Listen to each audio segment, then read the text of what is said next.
saudara-saudari yang terkasih dalam Yesus Kristus, kiranya kita semua dalam kondisi yang sehat dan tetap semangat.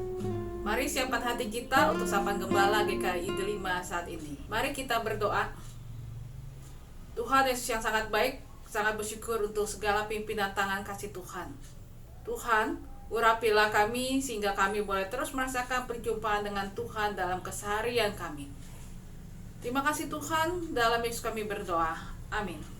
Pembacaan Alkitab menurut Roma 12 ayat 2. Janganlah kamu menjadi serupa dengan dunia ini, tetapi berubahlah oleh pembaharuan budimu, sehingga kamu dapat membedakan manakah kehendak Allah, apa yang baik, yang berkenan kepada Allah, dan yang sempurna. Demikianlah pembacaan firman Tuhan. Bapak, Ibu, Saudara-saudari yang terkasih dalam Yesus Kristus, kupu-kupu yang sangat cantik tidak diciptakan dalam proses yang langsung menjadi kupu-kupu yang sangat cantik, tapi melalui proses. Ingatkah kita bahwa kupu-kupu yang cantik itu diawali dari proses di mana dia menjadi ulat? Bapak, Ibu, Saudara-saudari, ada proses metamorfosis, sebuah perubahan di dalam kehidupan kupu-kupu. Begitu juga dalam kehidupan gereja. Ada proses.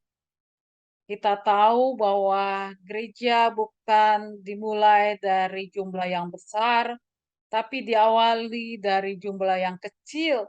Kurang lebih diawali dari 12 murid yang kemudian berkembang menjadi banyak dan melebar menyebar ke seluruh dunia. Gereja dimulai dari proses perubahan-perubahannya. Perubahan itu bisa saja berjalan dinamis, tapi proses itu menjadi statis dalam kehidupan ini. Ada perubahan di mana kemudian gereja bisa terjebak di dalam perubahan yang sekedar memikirkan tentang bagaimana menjadi gereja yang semarak karena megahnya ruang-ruang gedung gereja, bagusnya fasilitas. Semua perubahan itu sangat menyenangkan, bukan? Bukankah kamu akan membuat kenyamanan yang luar biasa? Tapi saudara yang terkasih dalam Yesus Kristus, perubahan gereja dalam sejarahnya juga mengalami banyak hal, termasuk di dalam proses reformasi. Ketika gereja mengalami tahap-tahap yang sangat begitu gemilang dan luar biasa, tapi terhempas oleh kondisi dan kejadian zamannya saat itu, di mana muncul perubahan zaman dari perubahan yang sangat luar biasa dalam kenyamanan dan kuasa Romawi berubah menjadi proses perubahan zaman di masa-masa Renaissance, masa-masa kejayaan akan perubahan industri.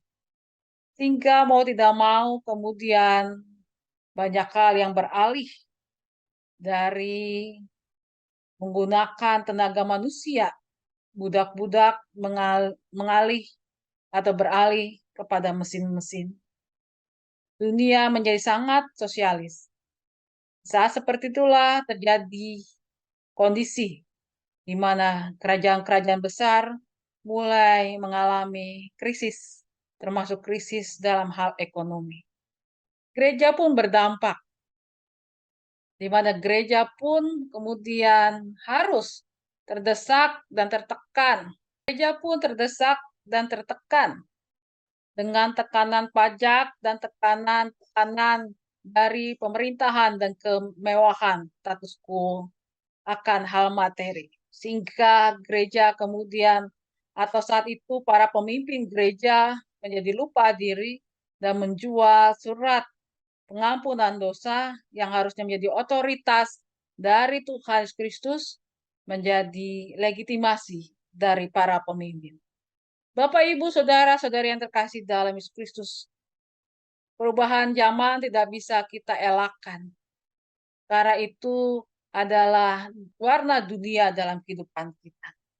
Kita akan berdampak secara pribadi, keluarga, bahkan gereja. Tapi bagaimana dengan panggilan kita? Panggilan kita juga akan berdampak, akan tertantang di dalam kehidupan ini. Reformasi gereja, Eklesia Reformanda, selalu membawa dalam sejarahnya kembali kepada hakikat dan kehendak Tuhan. Mengingatkan kita sebagai gereja, sebagai satu kesatuan umat pilihan Allah yang disatukan. Seperti jemaat mula-mula, yang dimana terikat dalam kasih Yesus, yang saling menjaga, saling menumbuhkan, saling merawat, bahkan saling mengasihi tengah-tengah segala perbedaan yang ada.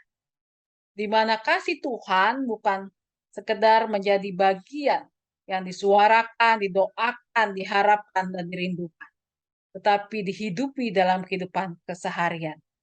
Reformasi gereja Eklesia et Reformanda bukan sekedar ikutan karena dunia berubah, tapi adalah panggilan gereja untuk bisa menghidupkan kasih Tuhan dalam dinamika dunia sosial. Sudah terbukti ketika kesatuan dalam gereja menjalankan kehendak Tuhan akan membawa gereja kepada karya keselamatan, termasuk juga keselamatan dari segala bentuk-bentuk kehancuran. Karena itu Bapak Ibu Saudara-saudari yang terkasih dalam Yesus Kristus, seperti kupu-kupu dari ulat menjadi kupu-kupu yang sangat cantik dan indah, mewarnai kehidupan dengan sangat indah.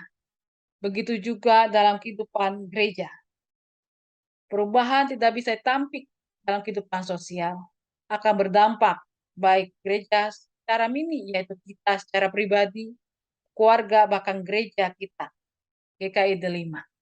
Tapi apakah akan berubah menjadi indah, mewarnai dengan keindahan, ada di dalam tangan kita.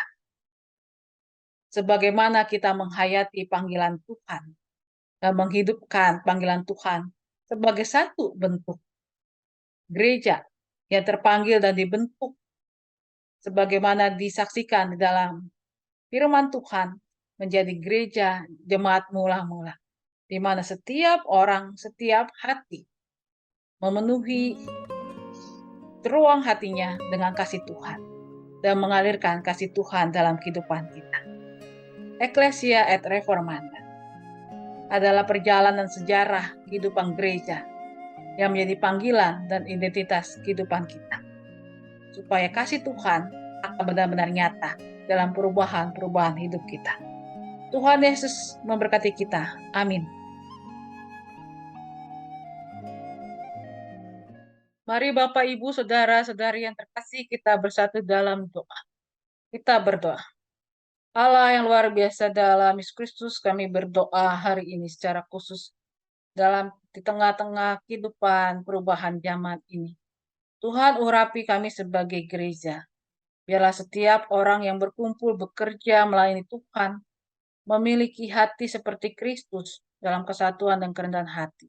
Tuhan Yesus yang sangat baik, ampuni akan kesalahan dan dosa-dosa kami. Tuhan, kami juga sangat rindu agar gereja kami boleh menjadi gereja yang boleh berkembang dengan kehangatannya.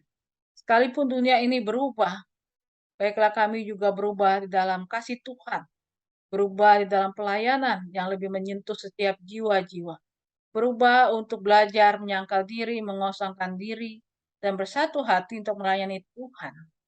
Tuhan, beri kami kekuatan dan penghiburan, agar setiap kami, jemaat-Mu ini, tidak menjadi jemaat yang sangat mudah untuk terluka dan meninggalkan gereja. Tuhan, biarlah setiap kami yang boleh dipanggil dan tempatkan bukan sekedar atas kehendak kami, tapi kami juga boleh berjibaku membangun gereja-Mu untuk terus menjadi ruang cinta Tuhan yang menghadirkan kasih dan karya keselamatan. Karena itu Tuhan, urapi dengan hikmat kasih Tuhan para pelayan-pelayan Tuhan. Berkati setiap jemaat dengan berkat-berkat Tuhan. berikan kepekaan di masa-masa pemulihan saat ini. Urapi Tuhan, berikan kami kepekaan untuk melihat, mendengar, dan juga menjadi sahabat satu dengan yang lain. Kami berdoa untuk mereka yang sakit, orang tua kami dengan hikmat kasih Tuhan. Tuhan urapi buat Bapak Andi Rahmat, Ibu Esther, Ibu Sylvia Intan, Bapak Untung Raharjo, Ibu Nani Margono, Ibu Nani Pangestu, Ibu Hani, Bapak Mahargono, Ibu Titiniati, Bapak Sutanto Harto, kakak dari Ibu Marlini, juga menantu dari Ibu Marlini, Tuhan juga urapi dengan hikmat kasih Tuhan. Kau juga sertai Ibu Maria Bambang, Oma Budi, Oma Wiguna, dan Ibu Heni Cahya, dan Oma Opa kami. Urapi juga setiap keluarga dalam masa sekarang untuk boleh melayani orang tua kami, beri hikmah kekuatan, dan juga mendampingi anak-anak mereka. Tuhan, kami bersyukur untuk saudara-saudari kami yang sedang berulang tahun. Kiranya Tuhan mengurapi saudara-saudari kami ini. Tuhan berkati juga untuk Ibu Kurniasi Sugiarpo, Ibu Kurniawati Sugiarpo, untuk Saudari Vivian Budianto.